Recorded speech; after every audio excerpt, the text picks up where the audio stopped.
Vous avez tous vécu déjà une mauvaise expérience de formation en ligne, j'en suis sûr, où vous avez été forcé de fixer une présentation durant 1 heure, 2 heures, sans pourtant porter attention à ce qui vous était présenté.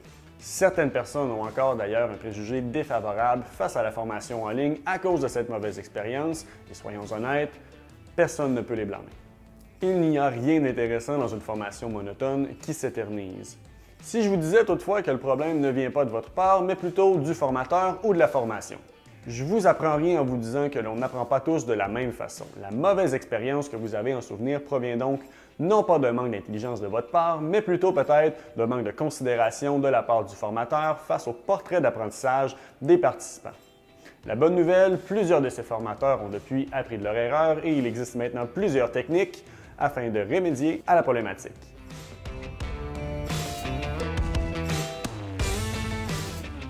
Cette semaine, nous adressons donc une question qui est très simple. Comment fait-on pour diviser son contenu de façon optimale? La réponse est très simple. Avez-vous déjà entendu parler de micro-learning?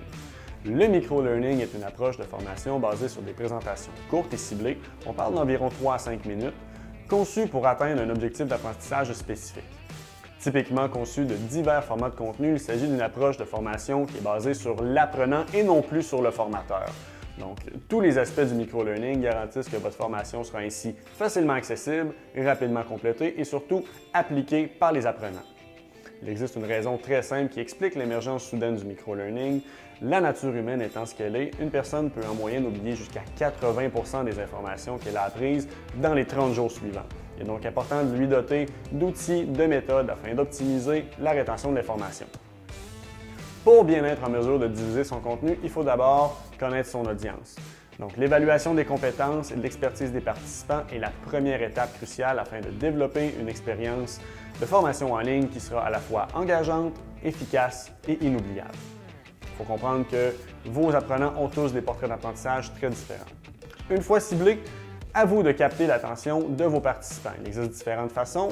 Pour ma part, je vais toujours encourager l'utilisation de l'humour comme technique. Pas besoin d'être un comédien, d'être un humoriste ou d'en abuser. Par contre, l'utilisation de petites doses d'humour s'est révélée être un outil inestimable pour stimuler la mémoire. Comme vous l'avez déjà remarqué, pour une raison quelconque, le cerveau préfère toujours se souvenir des informations qui sont inhabituelles ou comiques plutôt que les informations qui sont lourdes ou sérieuses. Soyez donc pertinent dans votre approche, mais toujours flexible.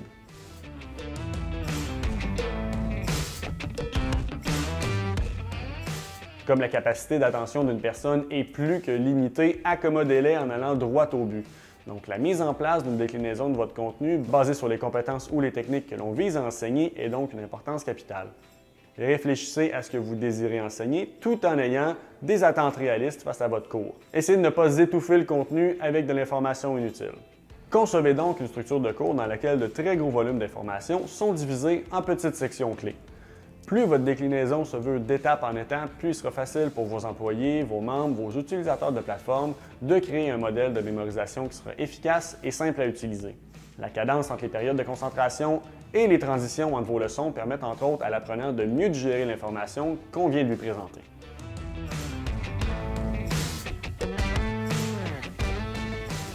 Répétez cette technique de segmentation, essayez différentes façons afin de présenter votre contenu à chaque fois. Donc, privilégiez les textes, ensuite les PDF, ensuite les vidéos. De cette manière, vos employés, vos utilisateurs auront différentes façons d'adapter leurs besoins d'apprentissage individuel. Envisagez de créer des cas de cause à effet aussi souvent que possible tout au long de votre formation en ligne. Lorsque vos employés, vos membres, vos utilisateurs peuvent lier ou associer les différentes informations, ils peuvent les traiter et les conserver de façon beaucoup plus efficace.